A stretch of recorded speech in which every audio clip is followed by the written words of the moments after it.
L'ancien Premier ministre togolais, Dr Agbeyomi Kodjo en exil, forcé suite à la présidentielle togolaise de février 2020, a fait une nouvelle sortie ce samedi 12 juin 2021 depuis son lieu de cachette.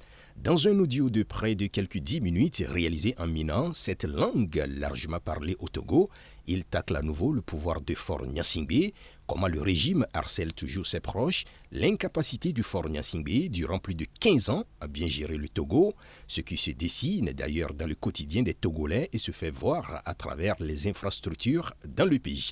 Il revient à nouveau sur la présidentielle de février 2020, comment le régime a acheté tout le monde avec l'argent du contribuable, des sacrifices humains, le rôle sale que joue en ce moment même le régime de Fort Gnassingbé au Mali avant d'annoncer son retour probable au pays dans un futur proche. Écoutez-le. Tonyo, enonyo, sohevio, kekem dogbena mi dikenya. Ma gbolonya me vide nemi. E gonyo bi enuko lu jongo kekekekeke yon. Gome se selenti. Gome se sekelenti enyi be.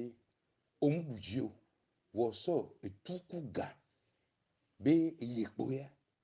E duama lonao. E duama ho. Yenyi enuko lu on. Melana home me ve le. Mo be Paul Messiah gbito e wonde yo. Nde kwepe yo. Akpe yo mame. Yo ale. Mindo nyale kpe swentio.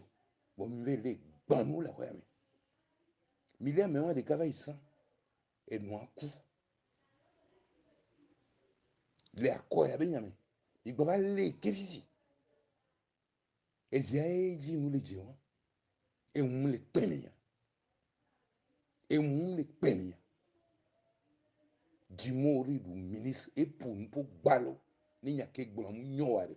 Mi yue le ministère de l'Intérieur maintenant be. Non ville ke douale douale. Ni nyawa gbale mi chane. Didi gbevili. Ola se. Mi leve darfon. E on ko nyak ban. Ne so an kou vio. Ne be famille. Mi mou boudjio. Mi mou boudjio. E gakbo mi lesan. So ka tout nan mou keken. Wa nyake vayare. Mon seigneur Podjuro. Ala gbeome. Alo demka be nyayo.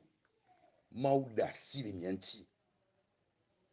Mi te dan so kade keke mauda si le mianti. Mi tenga kolo douan. No ya kolo douare. O la no do me vio. O la no lo no vio. Pacha fo le vuvone o da so fo ne o pe wevi. Mi so de keke le menu. Adoele o do me vio. Ne mi nya doare. Que mi nya be sécheresse. Et que famine doare.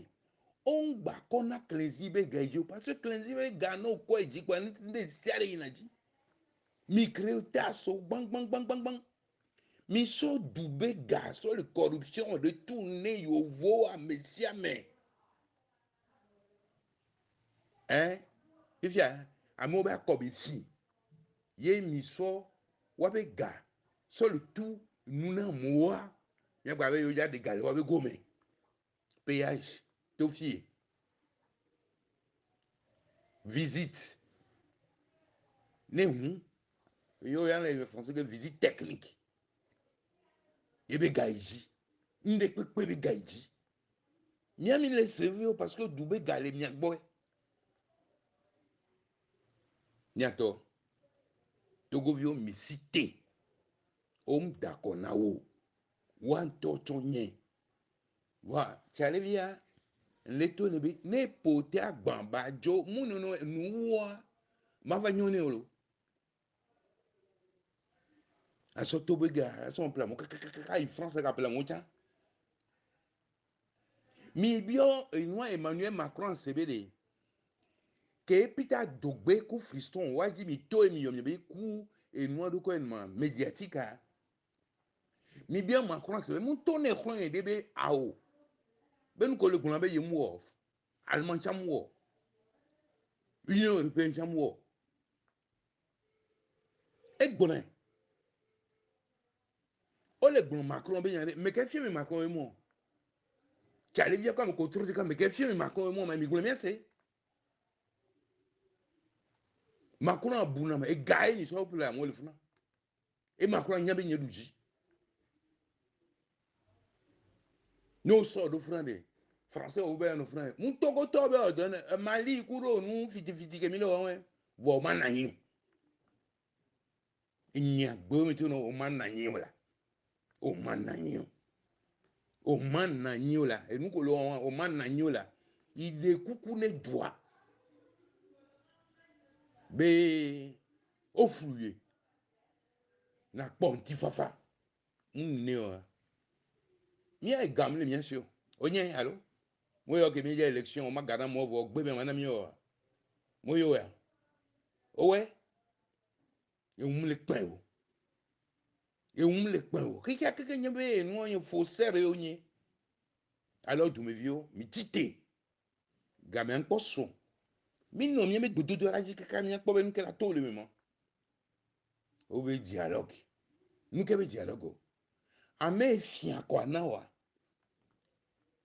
Gérard Boupessia ye mélanger moi le Seigneur a me wa na ifi be mi na ifi be o dialogue na nu ke ne so ba ko a accordé que maintenant ko ke mi yore mi lujo à 72% même plus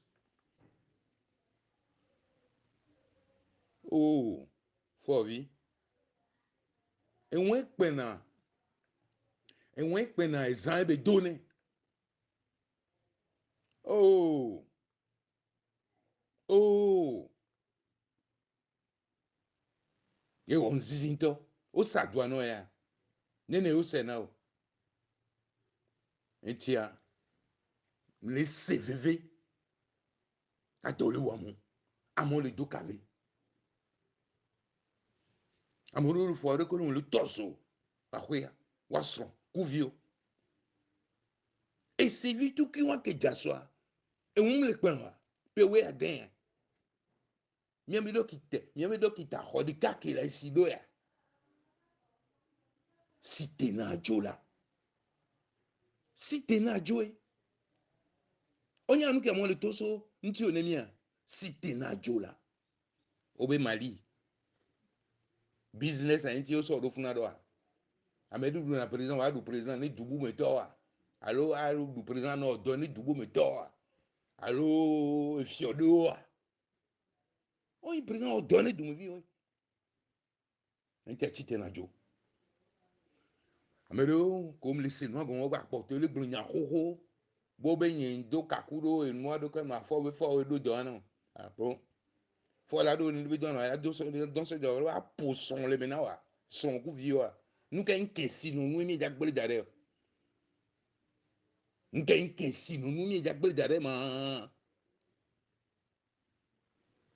fo gun la hu me ko e gube mu ko mi ona e gube mu ko na e nu mae ko mi ona le do fo na kutu nyare ne ozami la benku ne ozami la benku mu togo matin et bien directeur de publication hein. Et une moi de quoi directeur de la communication de la présidence hein. On ben coup les clients de écoute moi et on moins pasteur allo prophète qui en ben coup et coup qui invale et là on faut Antonien allo on y a ben coup qui nyam invale là où moi plutôt tek bom de dio au tek bom n'y a les bon nuit allo n'y a les bon élection présidentielle au tek bom ben où de dio on m'a dit où mon ben so keo nous comme so keo et on est ben Nyawe na etom di gbo de Togo. Nyawe na etom mu di gbo de Togo. Ngba bahamu. Ngba bahamu. Etom hamu vira. Se ba do to me no nyore. E nu le on. E nu yo le on. O te ve wa albinos la. O te wa mu ko lo o te wa mo ko le wa munye. Madio. Togo vio. Adika ngba somio. Yesu Christo le mianti. Maugan le mianti. E gamin la sou sande ya. Nke inu amo le donc me doit non mais jo le va douan me so va yebe pol ke doit me le doit douan elle a bu togo viwa o le donc me mi ka se gamin alors la bo jo o dialogue ku bu si Bukwe que est du monde c'est fier quoi na wa. Moi bukwe une autorité de tutelle senior. Les doulos mais que nous on a donc la balaye il y a quelqu'un parce que ils ont doublé gars pour créer de la confusion, de la souffrance. Mais toi t'es noir. À ce gars les pleuveau et on les peint. Va dolu wa mo la pa home. Togovio. Dikanga somio. Dikanga somio. Nyan le prêt la kudo binata. Nyan no sesere. Ma didi mi na na tout. Bye bye. Boyare nyange ke mira no hoya me fi to ko pa me a moto le real o ça va derrière médecine M10 e ho me wa e si a yo e nous que condition que mo so mi derrière